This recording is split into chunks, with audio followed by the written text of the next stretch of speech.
Entonces, inicialmente demos por iniciada la clase y la grabación. Acá no pasó nada. ¿Cómo andan? Eh, y vamos a retomar acá con lo que nos quedó del otro día. El otro día hicimos, o hablamos de análisis de algoritmos, sí, de complejidad, para algoritmos no recursivos, ¿sí? Algoritmos iterativos. ¿Qué diferencia hay con los algoritmos recursivos? Bueno, en general ninguna diferencia. Vamos a hacer exactamente lo mismo, pero como ustedes saben, ¿qué es un algoritmo recursivo? Recursividad lo vamos a ver más adelante, sí creo que está en el calendario más adelante, pero simplemente para darles una introducción que se vayan con una idea de qué vamos a hacer. ¿Qué era un algoritmo recursivo? ¿Alguien se acuerda? ¿De algoritmos uno? Que se llama a sí mismo.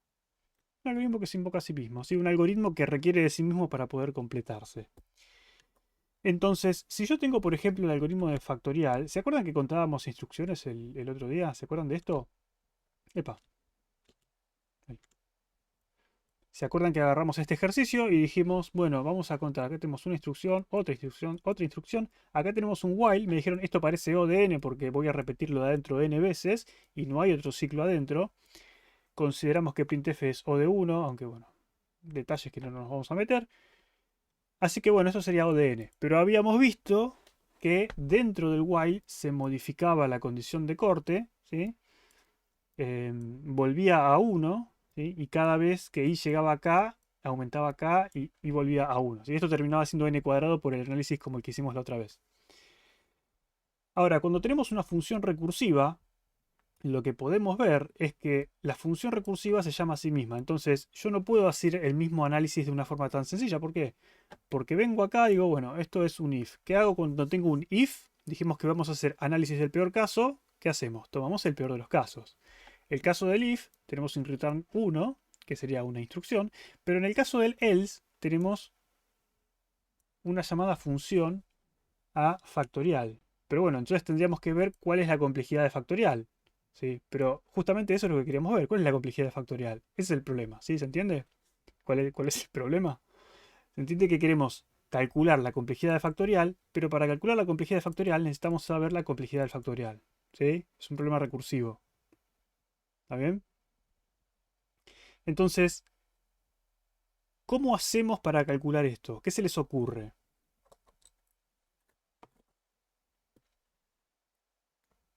No se les ocurre nada. Está bien, es jueves. No es viernes, pero ya es casi viernes. No tienen más ganas de nada ni de vivir. Los entiendo, recién salgo de trabajar. ¿Podríamos plantear un ejemplo de n y ver qué sucede? Y darnos una idea más o menos. Podría ser, sí, ¿por qué no?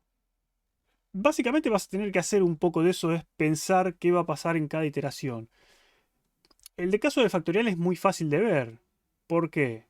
Porque vos decís, ¿cómo se define factorial? Que es incluso lo que está acá arriba, ¿no? Vamos a abrir un editor.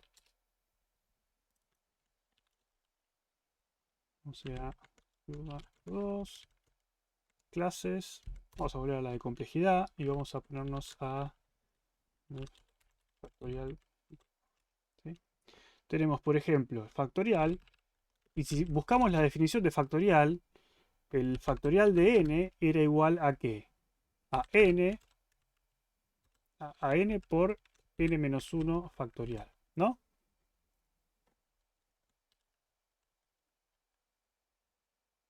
¿Sí? Entonces acá está la parte recursiva. El factorial de n, para resolver este factorial yo necesito saber factorial. Ok, y si sigo expandiendo esto, ¿en qué queda? Me queda que el factorial de n-1 es n-1 por el factorial de n-2. ¿Sí? Si yo sigo esto expandiéndolo, me va a quedar que esto es n-1 por n-2 por n-3 por n-4, ¿sí? Por 1. ¿Sí? Bueno, si quieren 3, 2, 1. ¿Está bien?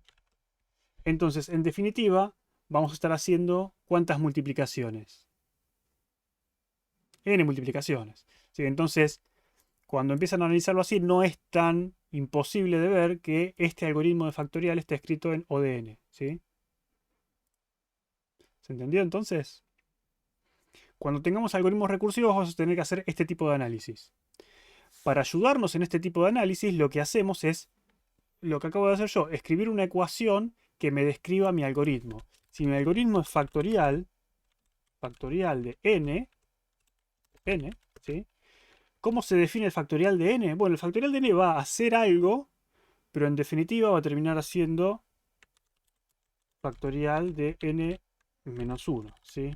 Entonces, pongámosle que esta expresión nos sirve. N por factorial de n menos 1. Ok. Que no es tan linda. Esto sería algo así como O de 1. Digamos, va a ser algo O de 1. Pónganle, es una notación medio rara. Ahora vamos a ver bien cómo lo hacemos. Pero vamos a decir que el factorial de n va a ser una operación O de 1, que va a ser una multiplicación, y la vamos a multiplicar por factorial de n menos 1. ¿Sí? Medio rara esta notación. Ahora vamos a ver por qué lo quiero escribir así. Pero ¿entienden lo que quiero expresar con esto? ¿Este tipo de ecuación qué significa? Profe, perdón, yo no entendí por qué O de 1. Porque estoy haciendo una multiplicación. Una multiplicación es O de 1, es constante, ¿sí? Es complejidad constante. ¿Se acuerdan de eso del otro día? Sí, me acordaba lo de constante, pero no entendía por qué, claro, porque está todo el tiempo haciendo Claro, la porque misma multiplicación. claro, ¿qué estoy haciendo acá? Estoy llamando a factorial de menos 1, pero además estoy haciendo una operación que es una multiplicación, ¿sí? Y estoy haciendo otras cosas que siguen siendo constantes, no me modifican el tiempo, ¿sí? Entonces yo voy a decir entonces que... ¿Dónde está? Acá está. Que podría llegar a tener expresado el factorial algo así, ¿sí? De nuevo, esto no es formalismo matemático todavía, pero podría pensarlo de esa forma. Entonces, hay cierto tipo de problemas recursivos. En general, los problemas recursivos voy a tener que contar iteraciones como hicimos el otro día. Bueno, acá voy a tener que, si quieren, contar recursiones y ver qué pasa. Pero hay una clase de algoritmos recursivos, que son los que se conocen como divide y conquista, para los cuales vamos a tener una forma más fácil de solucionarla que no sea contar cosas, ¿sí? ¿Se acuerdan o escucharon hablar alguna vez de divide y conquista en Algoritmos 1? Sí, ¿Qué consiste? ¿Qué es? que en vez de concentrar todo en una sola función, dividirla en varias, por ejemplo. Sí, no está mal el concepto. Ignacio también dice separar un problema grande en problemas chicos, que es básicamente lo mismo que decía Pedro. ¿Sí? Modularizar. No necesariamente modularizar, pero el concepto que están hablando ustedes es, tenemos un problema grande, bueno, lo descomponemos en partes chiquitas y nos enfocamos en esas partes. ¿Sí? Si yo esas partes chiquitas las puedo solucionar, después juntando las soluciones tengo el problema más grande solucionado. ¿Sí? De eso se trata. ¿Sí? Entonces, hay un tipo de problemas recursivos que son exactamente de esa forma. Que es, yo tengo un problema grande, lo divido en partes, cada una de esas partes son similares, ¿sí? Porque es un problema recursivo. Entonces, a cada una de esas partes nuevas, como es parecido a similar, digamos, a la parte al problema grande, lo puedo seguir dividiendo en a su vez partes más chicas hasta que llegue un problema que lo puedo solucionar y después combino las soluciones, ¿sí? Ustedes conocen un tipo de problema de ese estilo, porque seguramente lo resolvieron en Algoritmos 1, quizás no de forma recursiva, pero sí de forma iterativa. ¿Y a alguno se le ocurre cuál es? Un problema del tipo divide y conquista, muy claro, según la definición que les di recién, ¿sí? Tenemos un problema, lo dividimos en partes que son similares y vamos resolviendo el problema más chico. El máximo de un vector, no sé cómo lo resolviste, pero depende.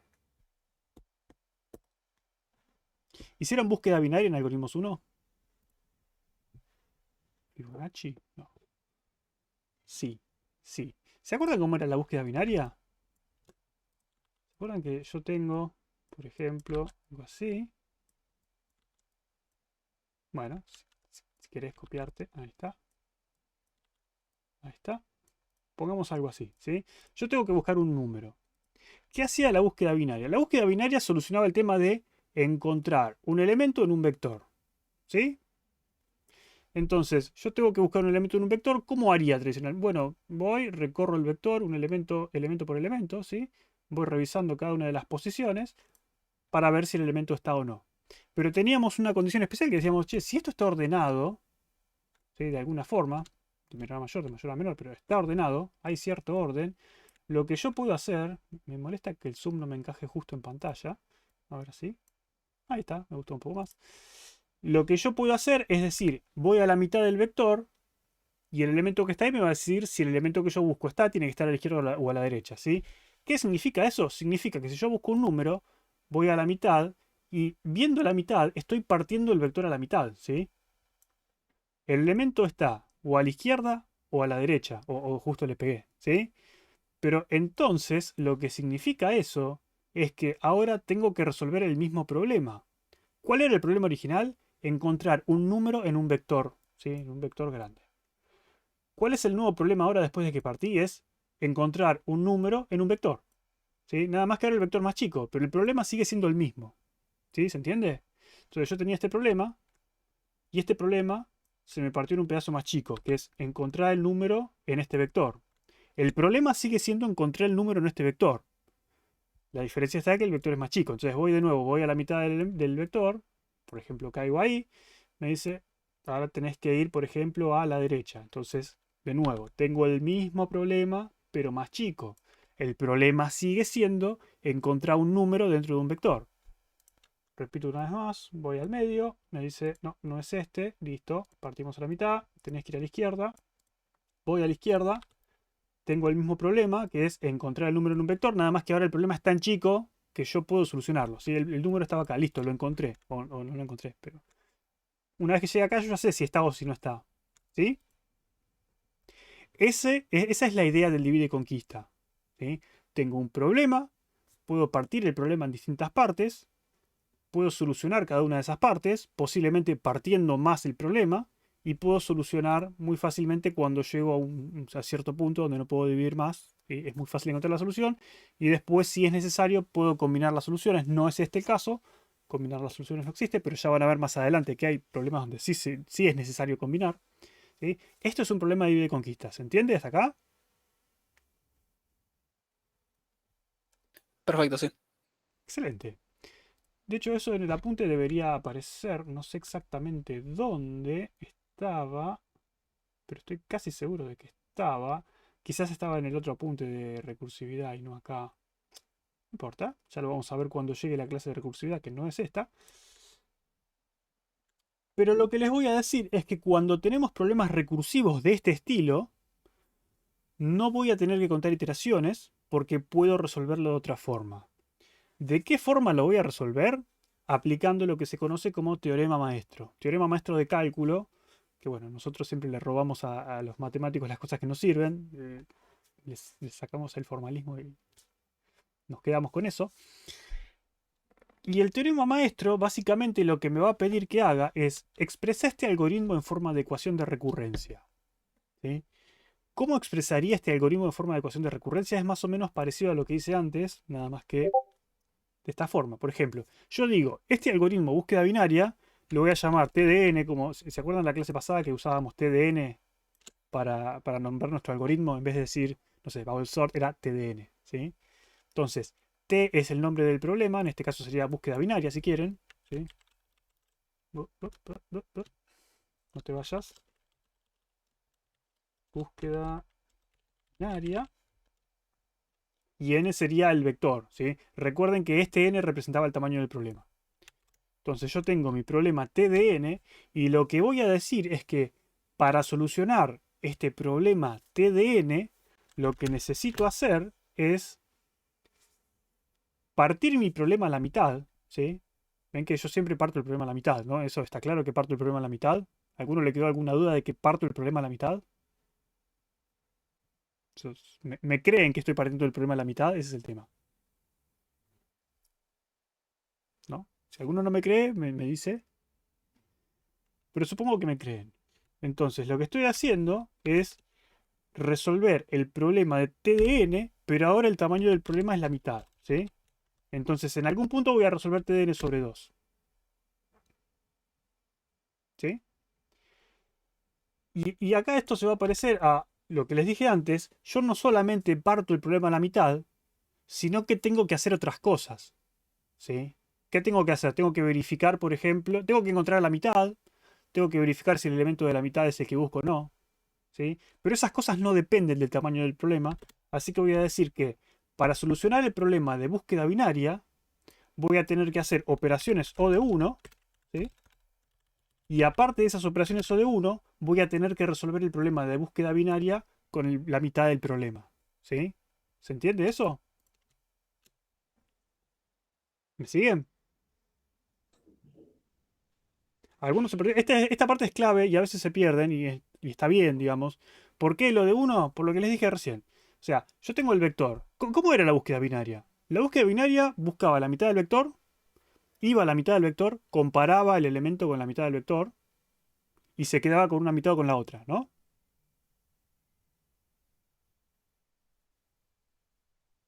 Todas esas cosas son instrucciones que tengo que tener, ¿no? Es lógica que va a tener mi algoritmo. Esa lógica, ¿qué complejidad va a tener? Bueno, esa lógica no depende del tamaño del vector. Si el vector es enorme o el vector es chiquito, la cantidad de instrucciones que voy a tener son las mismas. ¿Por qué? Porque tengo que comparar un elemento, tengo que calcular la mitad del vector, comparar el elemento y nada más, ¿sí? Y decidir si ir para un lado o para el otro.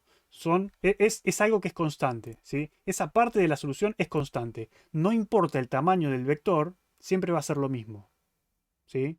Entonces, para solucionar la búsqueda binaria con un vector de tamaño n, voy a tener que hacer un esfuerzo constante, ¿sí? Y sumado a eso, voy a tener que ir a buscar, voy a tener que volver a hacer la búsqueda binaria en alguna de las mitades del vector, ¿sí? Por eso estoy haciendo la búsqueda binaria en la mitad del vector, ¿sí? Ahora sí engancharon todos. Ojo que esto es clave, si no lo entienden, van a estar complicados. Si lo entienden, ya están. Listo. Ya llegaron, ya saben teorema maestro. ¿Sí? Primero busca y después divide. Sí. O sea, la búsqueda binaria funciona así. O sea, eh, técnicamente es lo mismo. Es una expresión matemática. Obviamente que si pongo esto así, lo pongo así, es lo mismo, ¿no? El esfuerzo total que tengo que hacer, ¿cuál es? Va a ser la búsqueda binaria con la mitad del problema más algo que es O de 1 en este caso. ¿Sí? ¿Está bien? Bien. Una vez que tengo expresado el problema de esta forma, que es lo que voy a tener que hacer, voy a aplicar el teorema. Y el teorema lo que me dice es que mire esta ecuación y me fije. El teorema me va a pedir que busque una ecuación de esta forma. Si se esconde esto, me va a pedir que busque una ecuación de la forma T de n igual a A por T de n sobre B más F de n. ¿Sí? Esto es lo que yo estoy buscando. Según el teorema maestro, esto es lo que estoy buscando. ¿Qué es lo que yo encontré? Bueno, yo encontré que en mi problema A es igual a 1, B es igual a 2 y f de n es una función que es O de 1. ¿Sí? ¿Ven que esto ¿no? ¿Están convencidos o no? Esto debería ir acá. ¿Sí? Esto es una expresión matemática, nada más. ¿Sí? ¿Me creen o no? Me interesa si alguno no me cree, avísenme y vemos cómo lo solucionamos. ¿Sí? Entonces, una vez que yo tengo esta expresión, ¿B sería la cantidad de veces que dividimos? Sí. Sí. Entonces, en este caso yo divido el problema a la mitad, pero si dividiera el problema en 3, por ejemplo, B sería 3. ¿Sí? A me dice, la interpretación es esta. ¿Sí? B me dice en cuántas partes divido el problema. ¿Sí? En este caso divido en 2. Podría partir de 3, podría partir en 5, es lo mismo. A, lo que me dice A es cuántas veces vuelvo a invocar el problema sobre alguna de esas partes. ¿Sí? ¿Cuántas veces vuelvo a invocar la búsqueda binaria sobre las mitades que tengo? Y en realidad vuelvo a invocar una sola vez, ¿sí? Porque me interesa una mitad, no me interesan las dos. ¿Sí? Eso es lo que significa. Después cuando veamos MERSOR, por ejemplo, van a ver que MERSOR parte el problema a la mitad y le interesan las dos mitades. Entonces esto va a ser 2 y 2.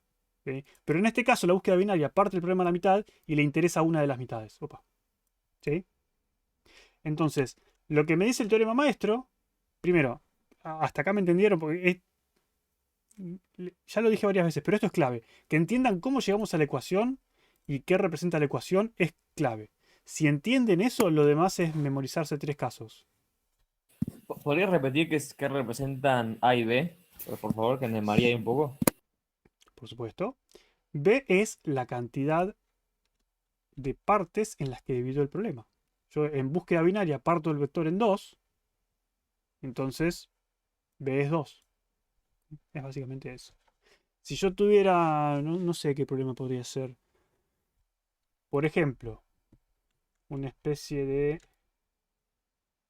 Tengo algo así, ¿no? Tengo una habitación... Esto ya es cualquiera, pero supónganse que tengo una habitación y tengo un objeto en algún lugar de la habitación. Es acá. ¿Sí? Es un juego donde tengo que adivinar en qué parte de la habitación está el objeto. ¿Y qué sería una buena estrategia? Bueno, una buena estrategia por ahí sería dividir el cuarto en cuadrantes, la habitación en cuadrantes, y decir, che, ¿dónde está el objeto? ¿En el cuadrante A, B, C o D? Y acá no hay nada, no hay nada, no hay nada, en este sí hay algo. Entonces, ¿qué voy a hacer? Voy a repetir la búsqueda acá, ¿sí? Tuki y tuki, ¿sí? Y de nuevo, voy a ver, che, ¿dónde está? Bueno, está más que nada en este cuadrante. Bueno, voy a dividir hasta encontrar la posición exacta, ¿sí? Si se fijan, este problema es parecido al de la búsqueda binaria, pero trabaja en 2 dimensiones, ¿sí? Entonces ahí voy refinando la posición del objeto hasta que lo encuentro, ¿sí? En este caso, mi problema es este y lo estoy partiendo en 4 pedazos, ¿sí? Entonces, en este caso, lo que voy a decir es que mi problema T de n va a ser igual a ¿qué? Va a ser igual a partir T de n en 4 partes y de esas 4 partes me estoy quedando con una sola, ¿sí? Más seguramente digo que eso de 1 porque es simplemente decidir si me interesa un cuadrante o no, ¿sí? Entonces, en este caso, partí el problema en 4. En este caso, partí el problema en 2. Por eso B es 2. Por eso A siempre sería 1. En este caso sí es 1. Pero no siempre es 1. Para búsqueda binaria es 1, pero no necesariamente es 1. Entonces, ¿qué sería B? Dale, Gabriel. Tenemos un infiltrado. ¿Y no hay algo que indique cuántas veces partimos el vector? El algoritmo te lo dice. El algoritmo te lo dice, digamos. Lo partís en 2. O sea, no sé si entendí. Es decir, si fuese una función recursiva, ¿cuántas veces llamamos a la función? Ah, ese es A. Estoy llamando A veces a la función T de n sobre B.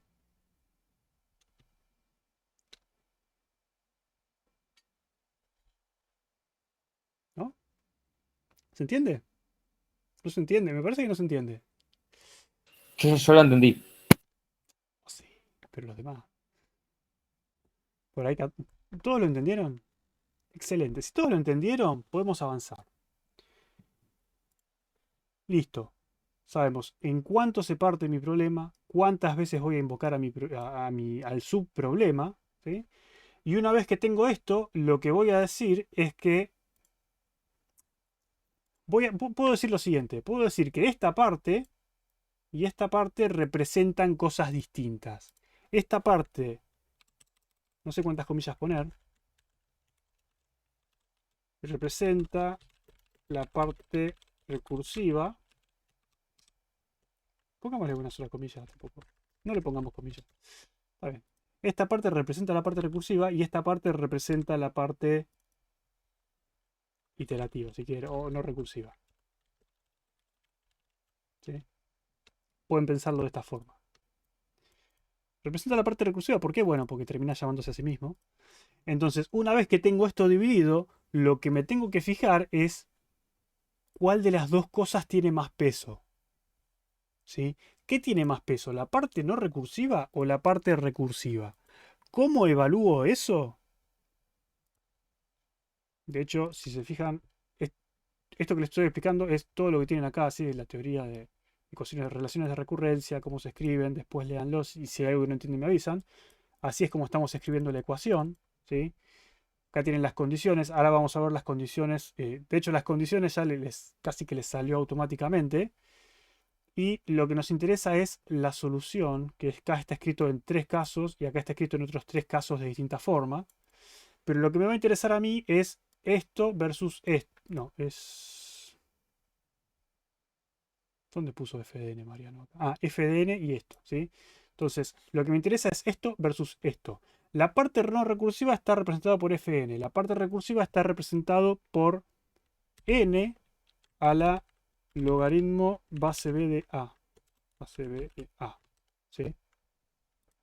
Entonces, básicamente tengo que comparar esto contra f de n. Esta es la única parte que más o menos tienen que memorizar, esto de n logaritmo base b de a. ¿Sí? Pero básicamente voy a comparar estas dos cosas.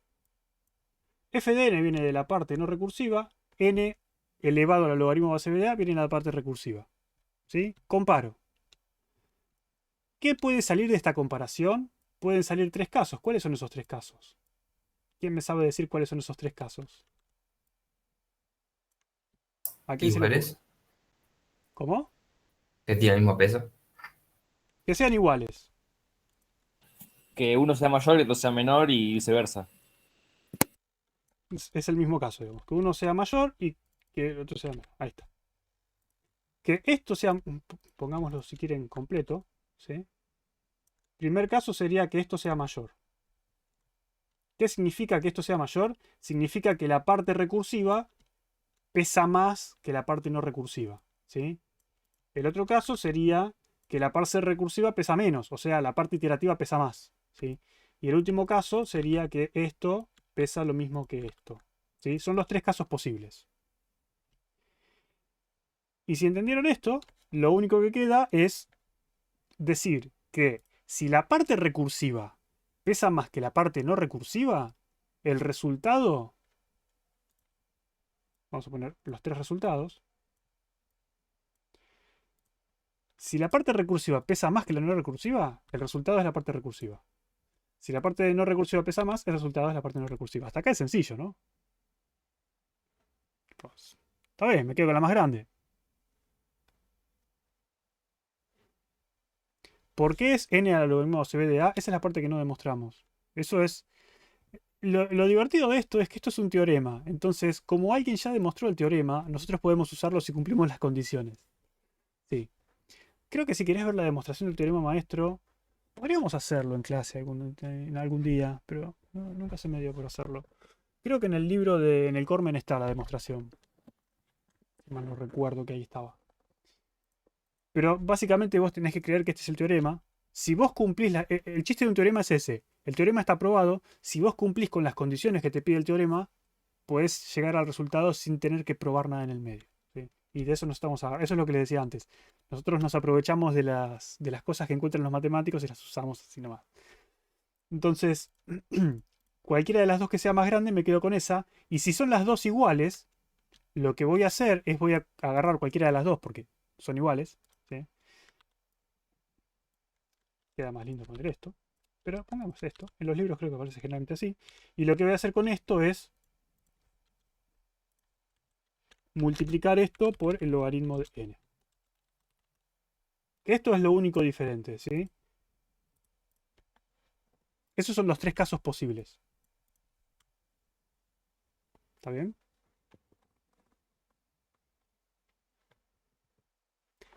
Si llegaron hasta acá, los felicito porque ya entendieron teorema maestro, ya conocen teorema maestro y ya saben qué poner en los exámenes.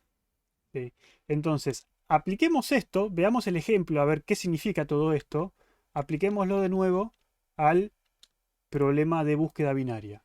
¿Sí? Yo lo que les dije es que en la búsqueda binaria habíamos llegado a esta ecuación, partimos el problema en 2, así que b igual a 2, ¿sí? b igual a 2. Dijimos que a era igual a 1, ¿sí? Y dijimos que f de n es algo O de 1. ¿Sí? Tenemos estas tres cosas. Si yo me fijo, tengo que comparar n a la logaritmo base b de a contra f de n. F de n es fácil. n a la logaritmo base b de a, esto generalmente se lo conoce como c. Si uno era a y el otro era b, esta no queda otra que fuese c. ¿Sí? Entonces calculamos c. Y c es igual a ¿qué? A n elevado a la logaritmo base b, que es 2. Logaritmo base 2 de 1. ¿Y cuánto da esto? 1. ¿Por qué da 1? Todos vieron que da 1. El logaritmo da 0, a igual a 0 es igual a 1. Bien. Esto da, si quieren, O de 1. ¿Sí? ¿Está bien? Entonces, esto va a ser 1, esto va a ser 1. Que si quieren pongamos, esto es 1. Y esto es 1. ¿Sí? Las dos cosas son 1, son iguales. ¿No? Entonces, ¿el resultado cuál va a ser? Si en las dos iguales, ¿qué hacíamos? Multiplicábamos por logaritmo de n. Entonces, lo que voy a decir es que la complejidad de la búsqueda binaria, ¿cuál va a ser? Logaritmo de n. ¿No? Entonces, la complejidad de esto es logaritmo de n. ¿Está bien?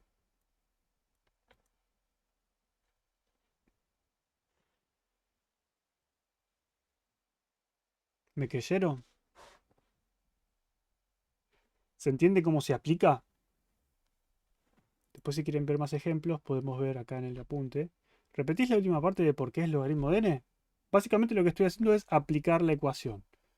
Por ejemplo, bueno, después vemos este ejemplo. Pero lo que yo les dije es lo siguiente. Les dije, búsqueda binaria, divide el problema en dos y llama al algoritmo de búsqueda binaria una sola vez, ¿sí? Con una de las dos mitades. Y el resto del esfuerzo que hace es O de 1. Cuando yo me pongo a completar las ecuaciones, ¿sí? Lo que digo es que f de n es O de 1, b es 2, a es 1, esto me da 1 y esto es O de 1, ¿sí? Tengo los dos valores que necesito. ¿Qué hacía con esos dos valores? Los comparaba. Y en este caso me dan lo mismo, ¿sí? Son iguales los dos. Como son iguales los dos, el resultado que me da el teorema maestro es que es cualquiera de las dos cosas, porque son iguales, multiplicadas por el logaritmo de n. Entonces, como esto es 1 multiplicado por el logaritmo de n, el resultado es logaritmo de n, que es la complejidad que estoy buscando. ¿Sí?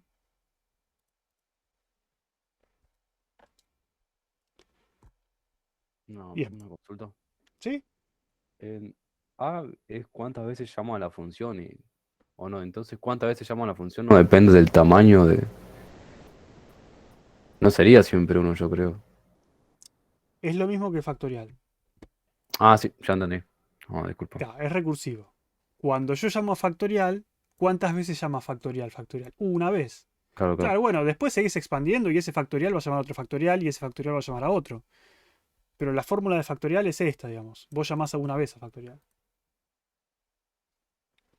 Acá que tenemos. Bien. Primero vamos a ver las condiciones. O primero vamos a ver el ejemplo. Acá tienen este ejemplo. Que aparentemente lo hizo con teorema maestro. ¿Esto qué es? Ah, bueno, búsqueda binaria. No, este no. ¿Tenemos otro? ¿No había otro? Bueno, acá puso uno, Mariano, uno genérico. ¿Sí? Tenemos t de n igual a 9t de n sobre 3 más n. Vamos a copiarlo. ¿A qué algoritmo pertenece? No lo sé. Pero es un algoritmo que le sacamos la ecuación y quedó así. No importa exactamente cuál es. Lo interesante acá es que voy a poder resolverlo. ¿Sí? Ahí está. Entonces, si tengo este problema, repito de nuevo los pasos. ¿Este algoritmo qué hace? Este algoritmo está dividiendo el problema en tercios, ¿sí? Y está invocándose a sí mismo 9 veces. ¿Qué está haciendo este algoritmo? No tengo idea, les repito, no sé. Y después hace un esfuerzo que es O de n, ¿sí? Que es n. ¿Está bien? Entonces, el teorema maestro, ¿qué me decía? Bueno, compara n contra c. ¿Y c cuánto era? C es igual a logaritmo base b de a, no sé qué escribí ahí, n elevado a la logaritmo base b de A. ¿Sí? ¿Y cuánto es n al logaritmo base b de A? Es n elevado a cuánto. Al logaritmo base 3, logaritmo base 3 de 9. ¿Y esto cuánto da? 2. ¿Por En el qué? cuadrado. N cuadrado. ¿Sí? Entonces, lo que voy a hacer es comparar n con n cuadrado. ¿Cuál es más grande? N cuadrado. Entonces, el resultado es n cuadrado. La complejidad de este algoritmo es O de n cuadrado. ¿Sí? Listo. Ya está. Tienen que acordarse de esas cosas nada más. Tienen que acordarse de logaritmo base n elevado al logaritmo base b de a. Si es mayor, la parte que sea mayor me quedo con esa parte. Y si son iguales, lo multiplico por logaritmo de n. ¿Sí? Eso es todo. Cuando tienen problemas del tipo divide y conquista, se soluciona de esta forma. ¿Sí? Bueno, Mariano también llegó a n cuadrado, por suerte. Y es básicamente eso, es todo teorema maestro. Ahora, cuando aplicamos esto, tenemos que saber algunas cosas. ¿Sí? ¿Qué es lo que tiene sentido acá y qué es lo que no tiene sentido acá? Yo digo que estoy buscando algo así. Estoy buscando algo de esta pinta. ¿Sí? Entonces, ¿qué tiene sentido acá? Primero, tiene sentido que esto sea mayor a 0, ¿no? Porque si A es 0, tenemos un problema, ¿no? No empieza nunca. No es un problema recursivo, porque si esto es 0, quiere decir que llamo 0 veces a esto y en realidad el problema no es recursivo. ¿Sí? Claro, no es recursivo, Franco. Es así. Entonces, queremos que A sea mayor a 0. Por otro lado, ¿qué problema tenemos con B? B no puede ser 0. ¿Por qué no puede ser 0? ¿Qué problema hay si es 0? Desde la matemática, la división no se podría hacer. Y desde el concepto no podrías partir algo 0 veces. Es como que no Claro, estás partiendo nada. peor que eso. No partir nada sería B igual a 1, ¿no? Ah, es verdad.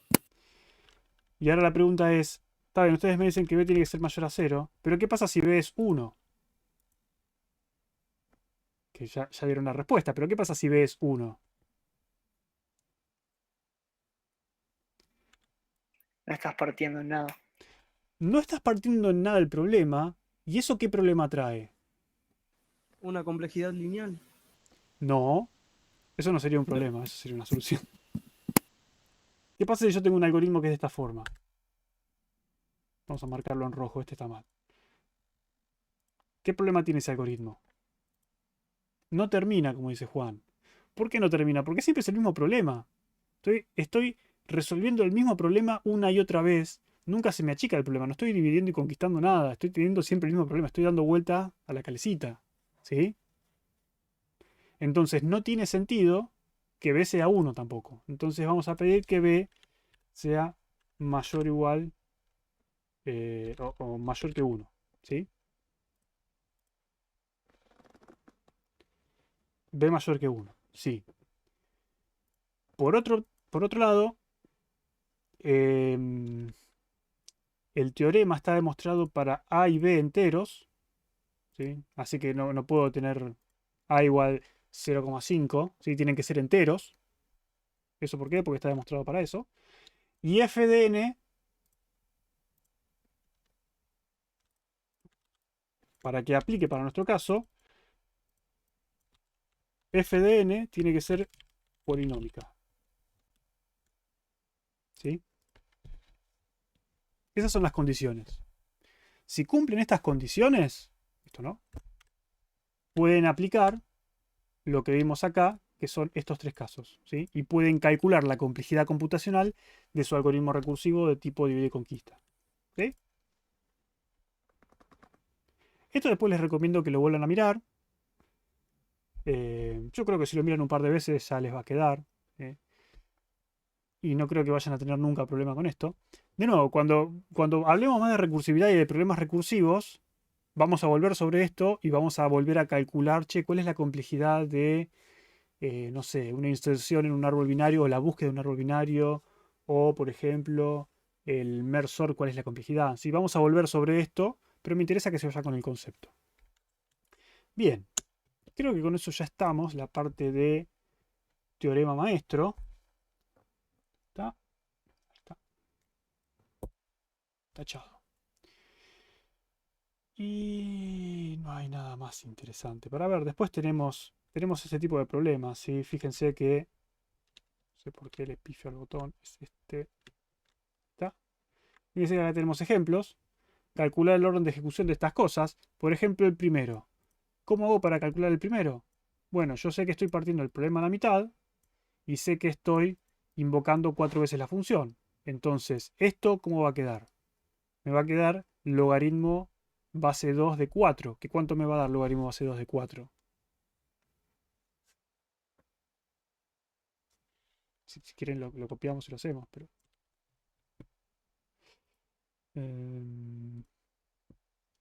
por ahí es interesante. Vámonos.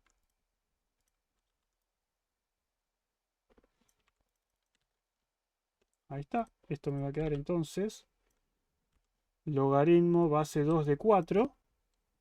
Que va a quedar de nuevo n cuadrado. ¿Sí? La diferencia, bueno, esto en realidad se copió mal, pero esto era un n cuadrado. Ahí está. ¿Sí? Entonces ahora voy a fijarme. ¿Cuál es mayor? ¿N cuadrado o 3n cuadrado?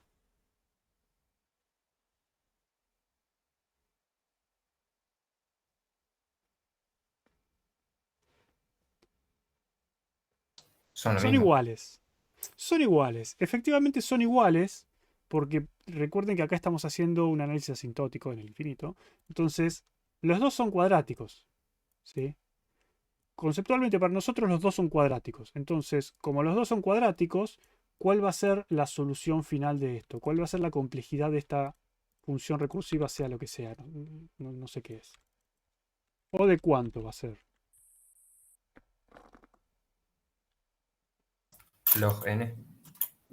No. N cuadrado por N cuadrado logaritmo por log de de n. n. ¿Sí? Es lo que ya tengo multiplicado por logaritmo de n. ¿Sí? Acuérdense que es multiplicado. ¿Sí? Y el último ejemplo, que ahí lo miré de reojo y me parece que Mariano lo puso a propósito, y está bien que lo haya puesto. Está. ¿Puedo repetir por qué serían iguales? Porque si te acordás, en la clase pasada lo que dijimos es que lo que nos interesa a nosotros es cómo se comporta esto en el infinito. Entonces, en el infinito, 3n cuadrado y n cuadrado son lo mismo. ¿Sí? Multiplicar por 3 o multiplicar por 1 en el infinito es como es una gotita de agua. Es lo mismo. Entonces, polinómicamente son equivalentes. Y el último caso que puso Mariano es, no es este, es este, que ustedes rápidamente me van a poder decir cuál es la solución. ¿Que cuál es? No se puede. ¿Por qué? ¿Ves 3 medios? Exactamente. Usando teorema maestro no se puede resolver. No usando teorema maestro, bueno, habría que ver el algoritmo que es exactamente, a ver si se puede hacer algo. Pero la solución sería no, esto por teorema maestro no se puede resolver por tal y tal cosa. ¿Sí? No cumple con las condiciones pedidas que son esta y esta. ¿Sí? Eso sería todo el ejercicio, si ustedes saben justificar bien eso. Bueno, listo, cerramos ahí. Entonces, déjenme ver. Vamos a poner... Listo, bueno. Otro tema. Arranquemos con otro tema. Si no hay más dudas de teorema maestro y complejidad computacional, ahora sí podemos dedicarle el resto de la clase a cosas que nos quedan pendientes para el TP1. ¿Sí? Nos quedan pendientes, creo que punteros a función. ¿No escuchaste por qué no se podía? No se puede porque lo que yo estoy pidiendo es una ecuación de esta forma. ¿Sí? Lo tenía acá. Estoy pidiendo esto. Estoy pidiendo encontrar una expresión que sea a por t de n sobre b más f de n, donde a es mayor a 0, b es mayor a 1, enteros ambos, y f de n polinómica. Polinómica y una aclaración extra quizás haría falta acá. Pero básicamente esto es lo que pido, y acá n está siendo dividido por 3 medios. Entonces no es entero. ¿Sí? ¿Está bien? Básicamente eso. No cumple con los prerequisitos del teorema, entonces no puedo aplicar el teorema. No directamente, tendría que demostrar algo más. ¿Qué les iba a decir? Sí, la última. Fíjense que si yo tuviese, por ejemplo, esto, no les pido la solución, pero esto, ¿se puede solucionar por teorema maestro? Sí, no sé. Sí. ¿Esto se puede solucionar por teorema maestro? Sí. ¿Por qué? ¿Tiene sentido que esto sea negativo? Recuerden qué es lo que estamos intentando hacer acá. ¿Sí? ¿Qué es lo que estamos intentando hacer? Estamos intentando buscar la complejidad de una función. ¿Sí? La complejidad de un algoritmo. Y lo que estamos contando de alguna forma es la cantidad de instrucciones. ¿Tiene sentido contar instrucciones negativas? ¿Qué, estamos ganando tiempo? ¿Cómo sería eso? No sé, tenemos un menos n cuadrado acá. Sí, tu algoritmo es tan rápido que termina antes de empezar. Tipo, no tiene sentido. ¿Sí? Entonces, cuando pedimos funciones, vamos a pedir funciones polinómicas positivas. O básicamente, sí, que sea positiva. ¿Sí? Si estamos restándole algo, no tiene sentido. ¿Sí? O, bueno, si A es negativa no puede ser porque ya dijimos que no. Pero básicamente piensen en lo que están haciendo. Piensen que estamos calculando complejidad computacional de una función y no podemos tener complejidades negativas porque eso implicaría que termina antes de que empiece, violando el principio de causalidad y ya, no sé. Si logran encontrar un algoritmo así, quizás no estarían en esta facultad, estarían en otro lugar. No lo sé. ¿Sí? Bueno, listo. Ahora sí, cerremos acá. Pongamos así. Y dediquémosle el resto de la clase a lo que nos quedaba pendiente. ¿Qué nos quedaba pendiente? Nos quedaba pendiente, ahora sí, punteros a función, creo que nada más, ¿no? Punteros a función y después podemos dedicarle más tiempo a malloc, realloc, manejo de memoria, que es lógico que anden medio flojos porque digamos, es lo complicado. Punteros dobles, podemos hacer ejemplos. Punteros a void, ¿sí? Vi que en Discord alguien quiso desreferenciar un void pointer y quizás una explicación de por qué no se puede, no, por qué no se debería hacer. Porque GCC te deja hacerlo, pero no debería, ¿sí? Y alguna otra cuestión que se me puede escapar en este momento, pero empecemos por el principio.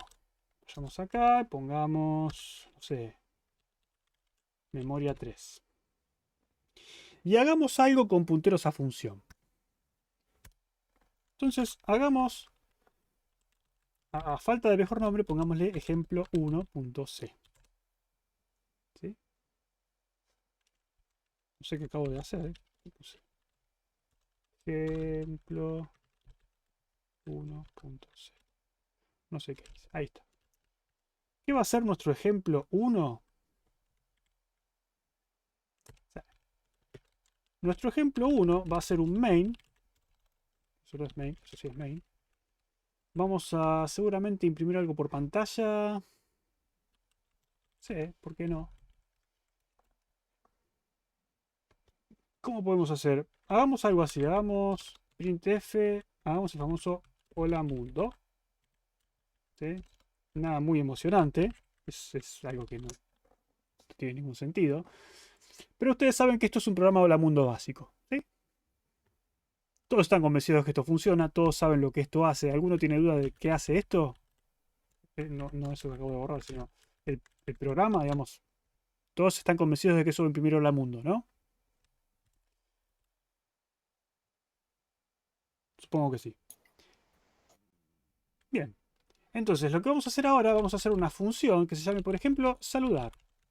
¿Por qué no? saludar y que reciba un nombre. Y vamos a poner que se imprima hola mundo. O quizás hola con un nombre. ¿Sí? Acá adentro. Bien, perfecto. Entonces ahora, por ejemplo, si llamo printf. No, printf no, saludar. No sé quién está en el chat para saludar. Por ejemplo, Matías. ¿Sí? Este programa lo que va a hacer es, suponemos, si funciona bien, saludar a Matías.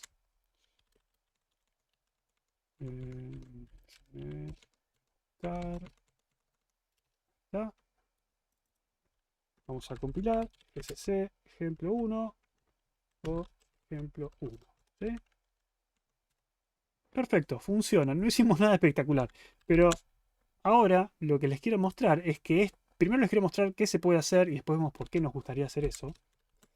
La parte difícil de punteros a función es que ustedes entiendan al principio de la materia, más que nada, por qué queremos hacer eso. ¿Sí? Che, ¿por qué querés hacer eso si lo puedes hacer directamente? Pero después, a medida que avance la materia, se van a ir convenciendo de que para algo sirve. Los que vienen de Python quizás no hace falta que los convenza si usaron lambdas. Pero bueno. Lo que yo puedo hacer es tener algo así, ¿no? Puedo, por ejemplo, decir void. No sé, ¿cómo le puedo llamar? Puntero función.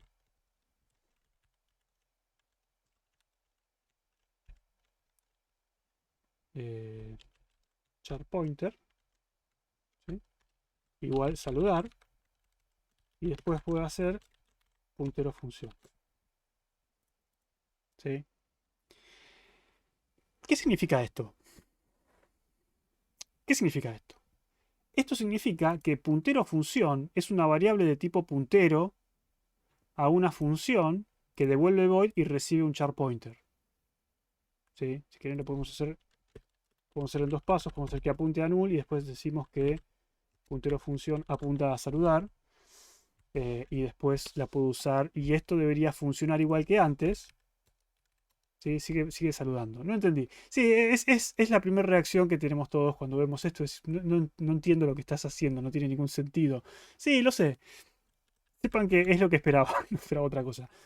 Pero, ¿qué es la parte que se perdieron? Díganme y empezamos a remar desde ahí. Sí, quédate tranquilo que es normal, digamos. Que no hayan entendido es normal. Lo que yo ahora necesito es que ustedes me ayuden a entender qué parte no entendieron. Así voy solucionando las cuestiones que hagan falta. La línea de void. Esta línea, excelente. Esto es como cuando tienen, por ejemplo, int número y después tienen int puntero a número, ¿sí? Igual a null. Y después hacen puntero a número igual a número. ¿Sí? Esto es un int pointer. Ahí está. Vamos a formatearlo. Ahí está. ¿Sí? Esto es lo mismo, es lo equivalente a esto, pero para funciones. ¿Sí? Nada más que el número está ahí arriba. Pero acá yo tengo un puntero a número que lo inicializo a null. Acá tengo un puntero a función que lo inicializo a null. Acá el puntero a número lo inicializo a la dirección de número. Y acá puntero a función lo inicializo a la dirección de saludar si quiere. ¿Sí? Lo que no entiendo es para qué sería útil todo eso. Es lo que te dije recién. No te vas a convencer de que esto es útil ahora, pero cuando vayas avanzando en la materia te vas a convencer de que esto es útil. ¿Puedes explicar de vuelta cuál es la función de cada parte de esa línea void? Sí. No es tan difícil declarar punteros a función cuando ustedes lo empiezan a hacer, pero básicamente lo que yo voy a querer hacer es decir, bueno, ¿qué nombre quieren que tenga la variable? Por ejemplo, Matías, ¿qué nombre querés que tenga la variable? El puntero a función. Cualquier nombre que se te ocurra puede ser. Nombrar. Ok, nombrar. ¿Sí? Ese es el nombre. Si esto fuese una variable normal, digamos un puntero normal, vos empezarías con el nombre, puntero, ¿sí? Y después le puedes agregar el tipo, ¿no? Che, este puntero, ¿a dónde quiero que apunte este puntero? Este puntero quiero que apunte al número. ¿Y el número de qué tipo es? El número es de tipo int, entonces yo quiero que apunte a int, ¿sí? Así construyo un puntero. ¿sí? Después lo inicializo si quieren a void o lo que sea, a null. ¿Sí? Ya está. Entonces acá hago lo mismo. Empiezo por el nombre. Yo quiero que mi puntero se llame nombrar. ¿Qué va a ser nombrar? Nombrar va a ser un puntero. ¿Sí? Pero olvidémonos de eso si quieren. O no nos olvidemos, lo vamos a construir de distintas formas. ¿Sí? Voy a decir que es un puntero. Y para decirle que es un puntero a función, lo que voy a hacer es ponerle paréntesis. ¿Sí? Entonces, nombrar va a ser un puntero a función. Ahora, para caracterizar una función, yo necesito el tipo que devuelve y el tipo que recibe. ¿Sí? Para la variable normal no hacía falta. ¿Por qué? Porque yo necesito nada más el tipo a lo que quiero apuntar. Pero la función tiene un parámetro que recibe, que es charPointer, y un parámetro que devuelve, que es void. ¿Sí? Y ya está. Entonces, ya lo tengo construido. ¿Sí? Entonces acá puedo poner, sería nombrar, nombrar, nombrar.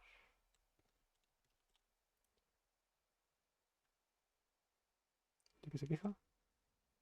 Ah, que le falta el punto y coma. Está bien. ¿Sí? Ahí va queriendo.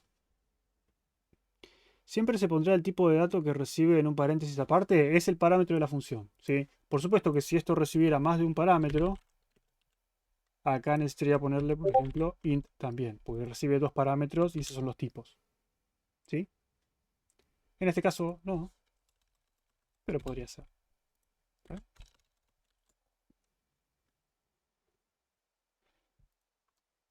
Miren.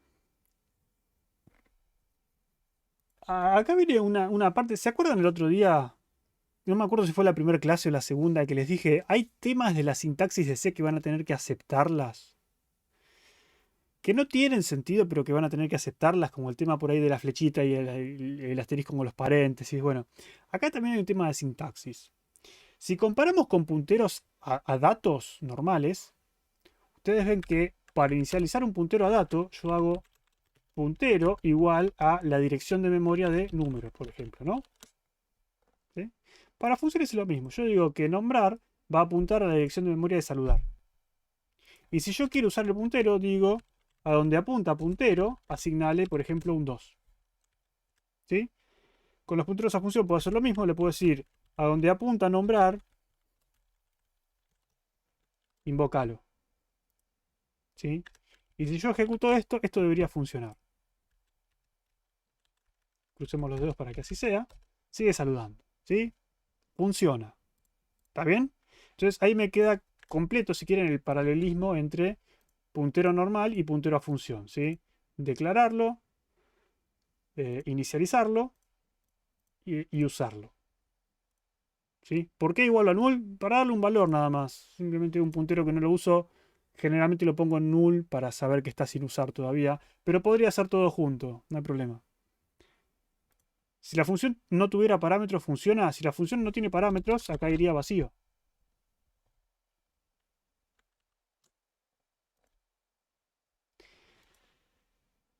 Cuando igualas a null, ¿apunta a una dirección de memoria vacía o no apunta a nada? Apunta a null. Null es, es una dirección de memoria, es 0. ¿Sí? Es literalmente esto, lo puedes expandir. Fíjate que ahí abajo a la izquierda en el monitor, en la pantalla, dice define null void pointer 0. Así es como está declarado. ¿Sí? Esto es literalmente void pointer 0. Es la dirección de memoria 0. Null es 0. Te está apuntando a la función 0. Por supuesto que si yo llamo a la función de memoria, a la función que está en la posición de memoria null, ¿qué va a pasar? Se va a romper como el mejor. ¿Sí? ¿Por qué? Porque no sé qué hay ahí. No, es lo de siempre. No puedo acceder a cosas que no son mías. Y en particular no puedo ejecutar código que no es código. ¿Sí? ¿Está bien? Entonces, ¿qué le estaba diciendo? No me acuerdo.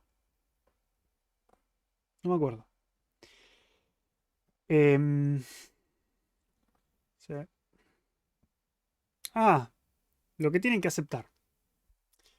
Si hacemos el paralelismo entre puntero normal y puntero a función, ven que son similares. ¿Sí? Inicializo con un ampersand para tomar la dirección de memoria de lo que quiero apuntar y uso el puntero para invocarlo o para modificarlo, ¿sí? Para acceder a lo que apunta. ¿Sí? El problema con los punteros a función es que la sintaxis no es consistente con la de punteros normales. Sí.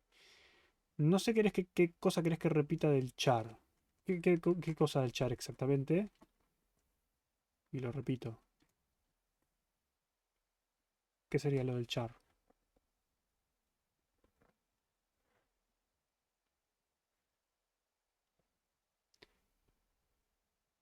No es el tipo de dato del puntero, es el parámetro que recibe la función.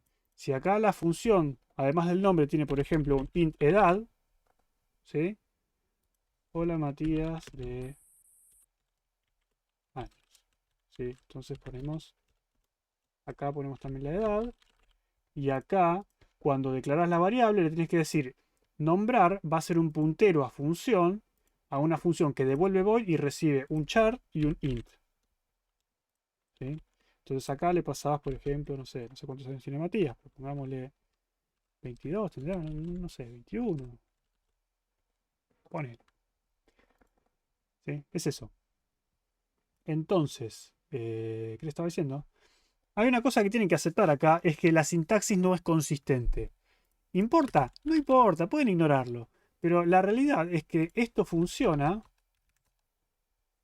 pero además, si yo no le pongo el ampersand, también funciona.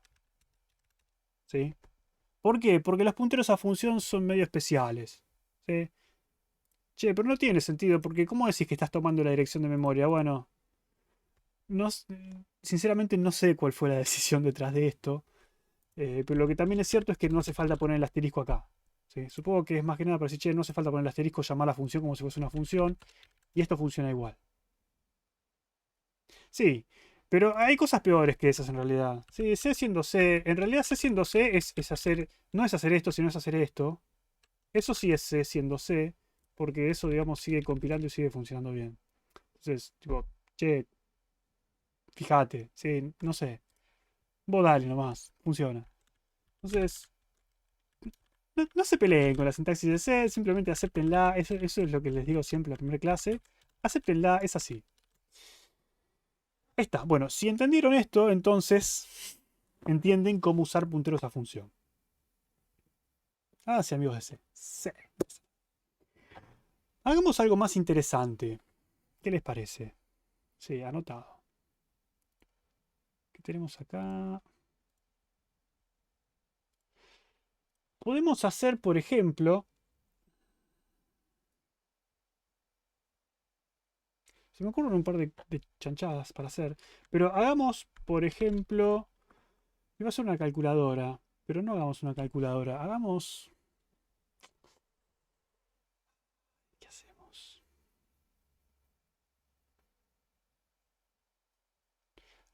Vector. Vector F.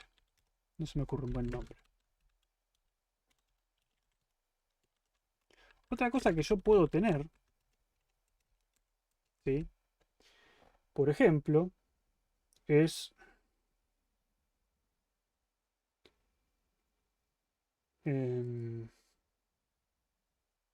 algo así.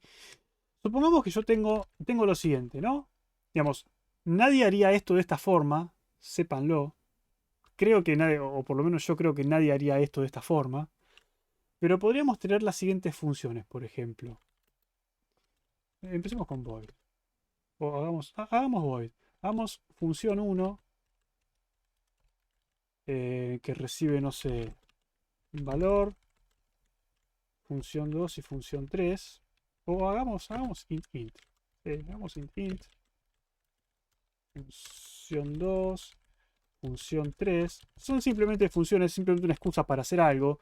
Hagamos que la función 1 devuelva A por 6.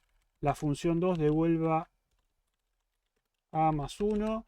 Y la tercera función devuelva, por ejemplo, no sé, A dividido 2, por ejemplo. Tranquilamente sí, podrías haber hecho, digamos, es igual que esto. En vez de inicializar así, podrías haber hecho así. Acá lo mismo. En vez de hacer esto así, podrías haber hecho así. Es lo mismo. Más allá de las diferencias de sintaxis, es un puntero igual que el otro. ¿Sí? Entonces, yo tengo esas tres cosas y lo que quiero es primero formatear esto. Ahí está. Lo que quiero es un programa que aplique alguna de estas tres operaciones. ¿Sí?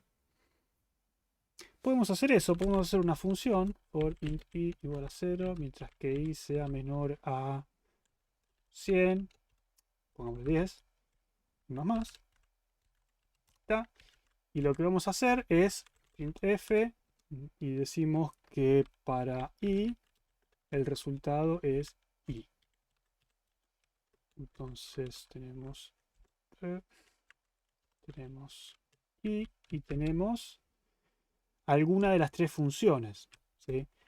El objetivo acá es decir, yo quiero que mientras se ejecuta este for, se llame alguna de las tres funciones de forma azarosa. ¿Sí? No sé cuál de las tres se va a invocar, pero quiero que se invoque alguna de las tres. ¿Cómo haríamos eso? Alguna f de i. ¿Cómo harían eso? Normalmente. No piensen en nada raro, lo que harían ustedes.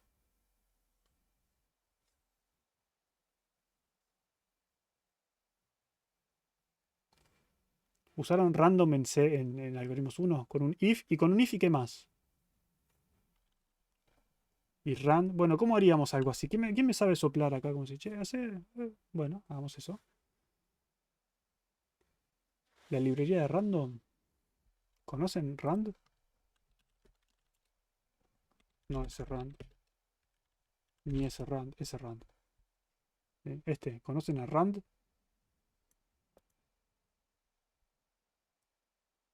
Sí. Bueno, usemos rand. Pero yo digo, lo que voy a hacer es... no sé. Es rand. ¿Sí? Por ejemplo, acá necesito stdio y necesito stderiv. ¿Está? ¿Sí? Tomo un valor y ese valor le voy a aplicar módulo 3. ¿No? Porque rand, ¿qué me devolvía? Rand me devuelve un número entre 0 y rand max, que es un número muy grande. Entonces le aplico módulo 3. Esto me asegura que el valor va a ser 0, 1, 2. Entonces si es 0 llamo a esta, si es 1 llamo a esta y si es 2 llamo a esta. ¿Sí? Entonces lo que voy a decir es, si valor es 0, hago una cosa. Entonces, resultado. ¿Sí? Voy a decir resultado igual f1 de i. ¿Sí? Bueno, esto puedo ponerlo sin llaves porque como es sencillo. Si valor es 1, llamo a f2. Y si no, resultado va a ser igual a f3 de i. ¿Sí? Entonces acá vamos a poner el resultado. ¿Sí? ¿Cómo pones para que salga la descripción de una función? Con el el manual. Man 3 particularmente significa buscar en la sección del manual que es de Linux, de C++. ¿Sí? 2 es para System Calls, que no estaban las dos. O para sistema operativo en general. Pero hay más secciones. Digamos, la sección 3 es la que generalmente usamos en la materia, aunque por ahí usamos las dos a veces. Bien, entonces esto si lo compilo, más o menos debería darme lo que busco, a menos que haya metido mucho la pata. Creo que no, pero bueno. No va a ser muy azaroso, pero no importa. Esto es O, vector F. Ahí está, ¿sí? Ven que esto parece azaroso. Si lo corro de nuevo, por supuesto, ¿qué va a pasar?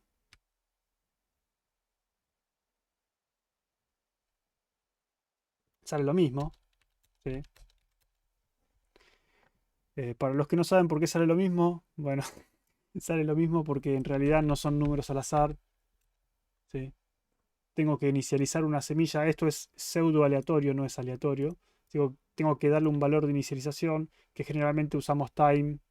Creo que en algún lado ahí está el ejemplo.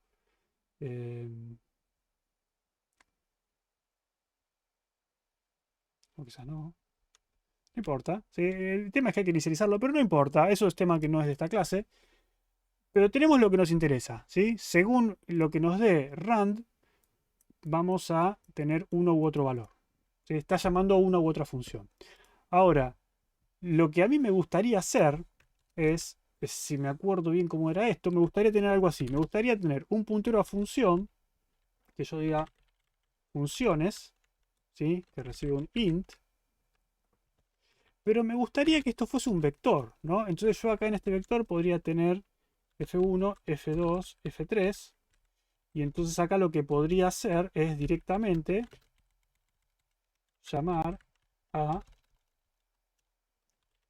funciones y... No, funciones valor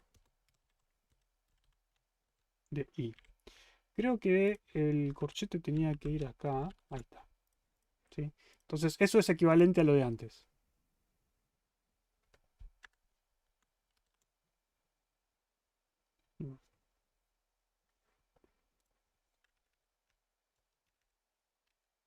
Sigue funcionando igual. ¿Sí?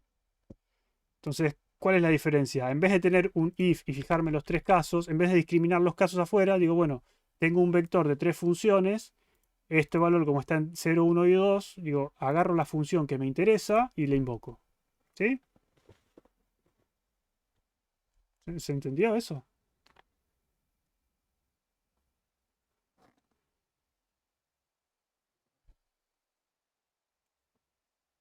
Perfecto. ¿Qué es funciones? Funciones es un vector de punteros a función que devuelve un int y toma un int. Digamos que son estas funciones. Esta función toman un int y devuelven un int. ¿Sí? Entonces, funciones es un vector de esos punteros a función que toman int y devuelven int. Entonces, f1, f2, f3 es el contenido de ese puntero, de ese vector de punteros. Entonces, funciones en la posición tal será una de las tres funciones. Podrías haberlos inicializado en null. Podría haber hecho directamente algo así. Y después decir funciones sub 0 es igual a f1. ¿Sí? Funciones sub 1 es f2. Y funciones sub 2 es f3. Es exactamente lo mismo. Para que vean que no miento. Y una pregunta, pero no. ¿eso lo puedes hacer porque son todo el mismo tipo? Obvio, obvio, siempre tiene que ser el mismo tipo. Sí. ¿Es válido o conviene usar de otra forma? ¿Qué cosa? O sea, todos los elementos de funciones, todos los elementos de funciones son punteros. Ah, funciones, sí. Sí, sí, son punteros a función. Antes teníamos un puntero a función, ahora tenemos un vector de punteros a funciones. Sí, es como tener un int valor versus tener int valores. ¿Sí? Es un vector. Es una colección de esas cosas. Es válido. No sé qué cosa dije. Discúlpame, Juan, pero no sé qué dije recién. Dije tantas boludeces que ya perdí el hilo.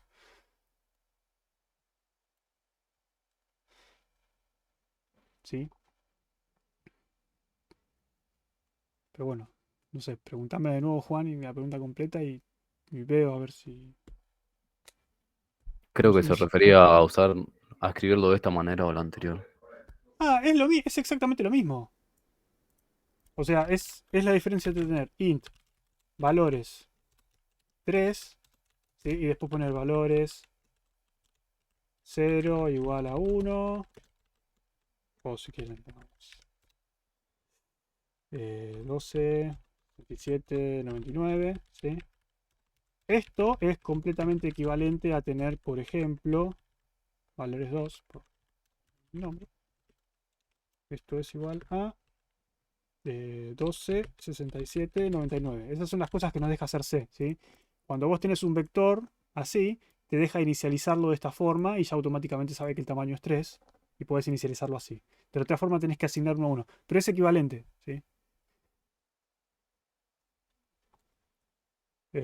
Por supuesto que si ya sabes lo que va a contener y lo tenés en la mano, muchas veces es más fácil inicializarlo así que tener que hacer tres líneas repitiendo funciones subtanto, funciones subtanto. Me parece más práctico, pero no sé, es lo mismo, digamos, funciona igual. El resultado es el mismo. ¿No tendrías que declarar la cantidad de ítems de vectores 2? No. No, porque el tipo ya sabe, el compilador ya sabe que acá hay 3 cosas, entonces cuando lo compile va a decir son 3 cosas. De nuevo, esto es otra de las cosas, no se peleen, digamos, es así la sintaxis, acéptenla y sean felices. Pero es así. Pero para ustedes los profes, ¿puedo usar cualquiera de las formas? Personalmente, yo prefiero esta, porque es más corto de escribir. Pero, digamos, no siempre vas a poder usar esto, pero cuando lo puedas usar, usalo. Por supuesto, esto lo puedo hacer, pero una vez que tengo esto, yo no puedo hacer valores igual a 12, 67, 99. ¿Sí? Eso ya no lo puedo hacer. Una vez que la variable está declarada, ya no podés hacer, inicializarlo así, no podés. Tenés que inicializarlo así uno a uno. Entonces no siempre vas a poder hacerlo. Pero si lo puedes hacer y queda claro, no hay problema. Una consulta de ese, Sí, ¿no? No existe append y esas cosas acá. no. O sea, append no es parte del lenguaje tampoco en Python. Digamos, es parte de un contenedor de datos. Será parte de la lista, por ejemplo. Entonces, acá vos tenés append, de nuevo, en el lenguaje no. ¿Podés tener append en una lista? Sí. Vamos a implementarlo después. Pero los vectores en sí son tipos de datos primitivos que son de tamaño estático. Entonces, no tendrían sentido esas operaciones en principio, así que no.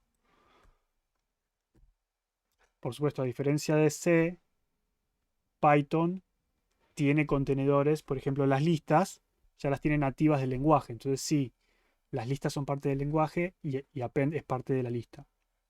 ¿Sí? Y si quiero agregar ítems, no podés agregar ítems. Eso de nuevo, para los que vienen de Python. Una vez que tenemos un vector de tamaño estático, fijo, no podés agregarle cosas. ¿Sí? Una vez que pasó el momento de declaración, ya perdiste. No podés agregarle más cosas ni sacarle cosas. Tiene ese tamaño desde que nace hasta que muere. ¿Sí? No hay forma. Alguien había preguntado que no entendía esto. ¿Qué hace esta línea? Es simplemente funciones es un vector. Funciones subvalor erige uno de los elementos del vector. Que los elementos del vector, ¿qué son? Son punteros a funciones. Entonces esto te devuelve una función y la invocas pasándole el parámetro. ¿Sí? Esto sería, si querés separarlo en líneas, sería, no es muy lindo separarlo en líneas, pero podemos.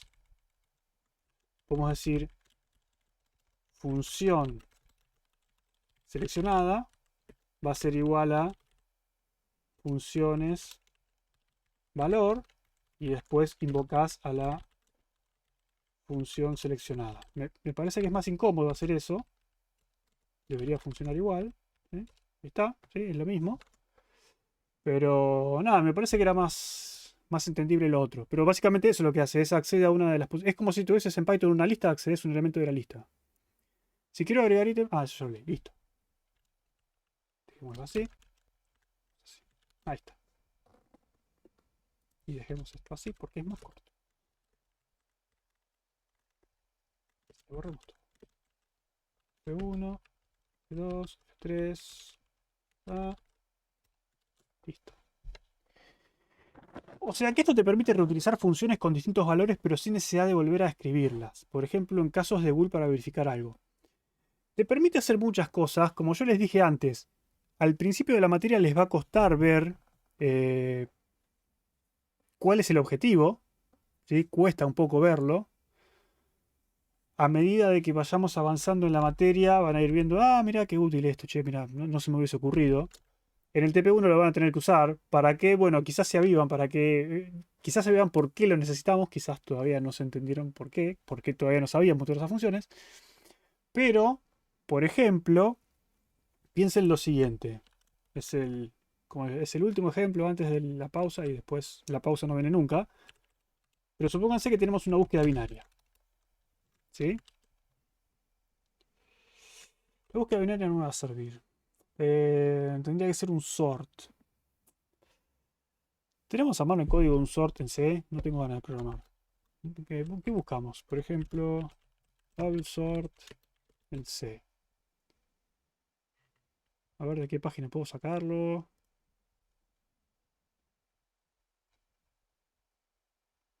Este código está muy dudoso. No lo agarraría. A ver este. Podría ser, ¿por qué no? Ahí está. Acabamos de copiar este código de internet. Me copié la tarea. Tenemos este bubble sort que recibe un vector y una longitud. ¿Sí? Usa longs. Nosotros no usamos longs, usamos ints, pero está bien. Long es más largo que un int, sí, puede tener valores más grandes. CDT, no sé por qué las declara fuera. Digamos, no me gusta, sinceramente. Pero debe funcionar. Yo le creo, supongo. Digamos, si lo pusieron en internet tiene que funcionar, ¿no? Así. Entonces, hagamos lo siguiente. Vamos a crear un vector de longs, simplemente porque esto me pide longs. Números. Igual a, no sé qué números le podemos meter acá, pero pongámosle 6, 9, 6, 9, 3, 1, 7, 0, 2, 7, por ejemplo, ¿sí? Y lo que voy a hacer es a invocar bubble sort sobre ese vector para que se ordene. ¿Sí? Vamos a hacer eso. Entonces, vamos a imprimir el resultado, o vamos a imprimir el vector. Imprimir vector de números. Cantidad. Vamos a ordenarlo y vamos a imprimir de nuevo.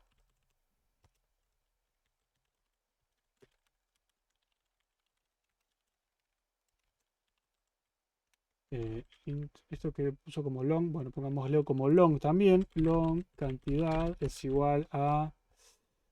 Iba a hacerlo bien, pero vamos a hacerlo mal. 1, 2, 3, 4, 5, 6, 7, 8 elementos. ¿Sí? Vamos a hacer un void imprimir vector. Y vamos a tomar un long números. Y vamos a tomar un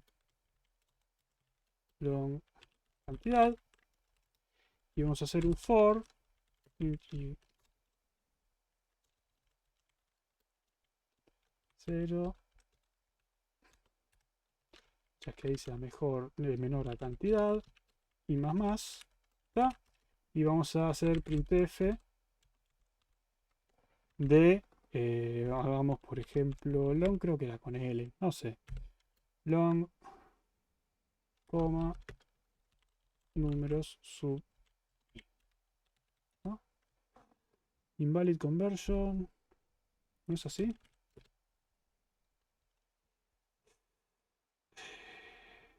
¿Cómo era? Era un sign long. Si le pongo i se queja, ¿no? ¿Alguien sabe cómo era el long int? ¿Así? Creo que era así. Supongamos que es así. Hagamos algo así. Simplemente para cerrarlo más lindo. Y abramos con un... Ahí está. Hagamos algo así. Que se queja.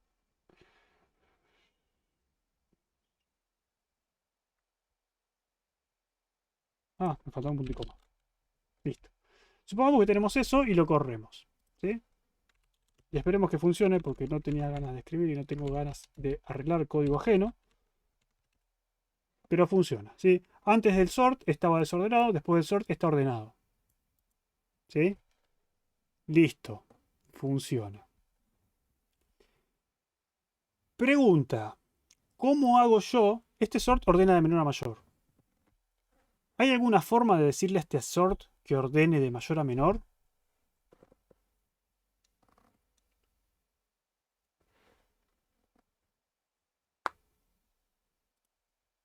No hay forma, ¿no? Si lo imprimís de atrás para adelante. Cambiando el if. Sí, no estaría ordenándolo al revés, estaría mostrándolo al revés. Tendría que poner quizás algún parámetro o tendría que agregar alguna cosa extra acá. Entonces, bueno, podría hacer alguna modificación donde hace la comparación. Está bien, listo. Ahora, la siguiente pregunta es... Con esto, ¿podría ordenar yo cualquier cosa o solamente long? Vectores de long. Solamente vectores de long. Si quiero ordenar un vector de char, ¿esto me sirve? No. No me sirve. Bien. Eso en principio. Entonces, lo que podría hacer yo es parametrizar esta función de forma tal que me sirva el mismo bubble sort para cualquier tipo de dato. ¿Sí? Esa es una de las cosas que podría hacer yo usando punteros a función. ¿Sí? Vamos a hacer algo parecido ahora. No, creo que no lo vamos a hacer. Lo vamos a dejar para la clase de sort. Pero el cuento ¿cuál es? El cuento es que yo podría, hagámoslo con invertir el orden. De nuevo, nadie lo haría de esta forma, pero podrían. No lo hagan. No lo hagan por ahora. Pero podríamos tener algo así. Podríamos tener un comparador que reciba un long A y un long B. ¿Sí? Que devuelva un int. Sí. Y que esto devuelva A menos B. ¿Sí? Podría tener esto así. ¿Qué estás haciendo? Para.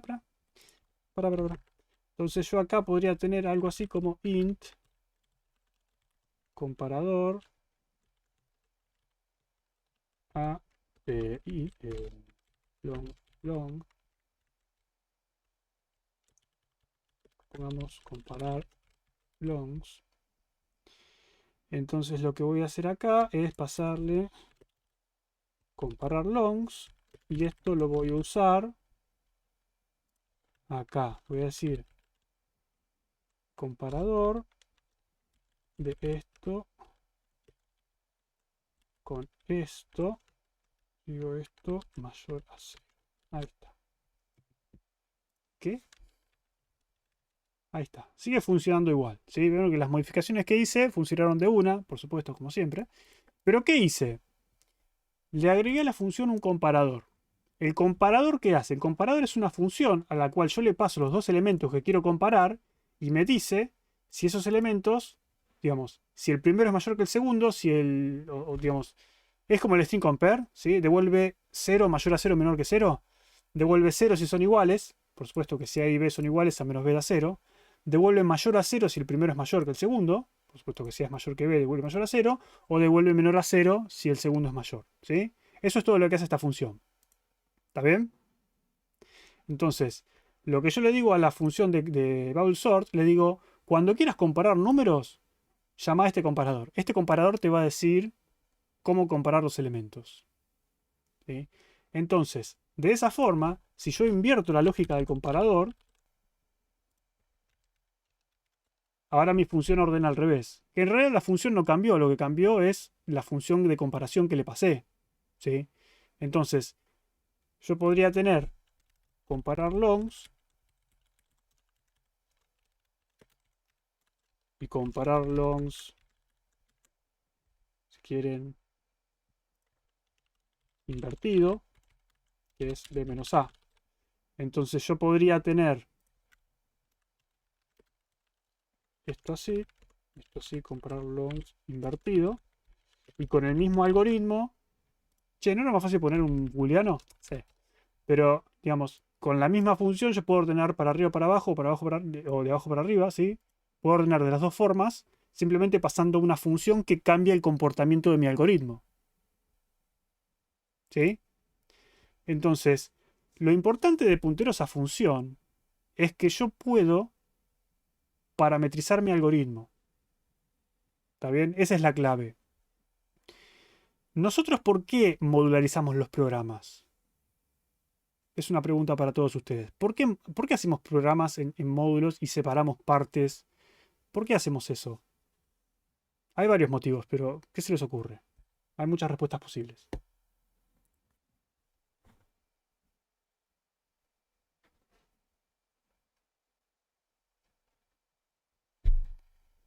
Para que sea más lindo, ponele la mantenibilidad es una buena respuesta, digamos. Si son partes más chiquititas, son más fáciles de entender. Entonces es más fácil de leer, más fácil de entender y razonar qué es lo que hace. Más entendible, sí, pero hay una parte también que es... yo extraigo una parte del programa porque es una parte que uso en varios lugares. ¿Sí? Entonces, si hay algo que repito en varios lugares, por ejemplo, imprimir vector. ¿Por qué yo hice una función imprimir vector en vez de hacer el for 2 o 3 veces? Porque es siempre lo mismo. ¿sí? Entonces, cuando yo extraigo funciones, generalmente cuando hay un comportamiento que voy a usar varias veces, y no quiero repetir toda esa lógica, ¿sí? Entonces, estoy extrayendo una parte del código que me va a servir. Estoy modularizando mi programa. Estoy extrayendo partes de código que me van a ser útiles, ¿sí? Los punteros a función muchas veces se usan de esa forma, pero a nivel función. ¿Por qué? Porque si yo les digo, tengo una función bubble sort que me ordena longs, yo digo, che, ¿no hay forma de hacer esto genérico? Bueno, sí. Con punteros a función vos podés parametrizar tu algoritmo. ¿Para qué? Para que se comporte diferente según el comparador que le pasaste. Entonces, esto no se limita solamente a longs. Por ejemplo, si esto fuese punteros a void, ya vamos a verlo después de la pausa. Si esto fuese punteros a void, vos podrías pasarle un comparador que reciba voids, y esto en realidad podría ser un vector de de punteros enteros, de punteros a Pokémon, de punteros a lo que sea. Y el mismo algoritmo te va a servir porque el que tiene la lógica de comparar dos elementos es este, ¿sí? El algoritmo no sabe qué es lo que está comparando y no lo compara. Lo único que sabe es que el primero es mayor que el segundo. ¿Cómo lo sabe? Porque se lo dice este, ¿sí? Raro. Pero ya van a ver que esto funciona. ¿Alguna duda con esto? Nos vamos a una pausita de 10 minutos. Duda a la 1, duda a las 2. ¿Se entendió por lo menos la sintaxis de punteros a función y cómo se usan?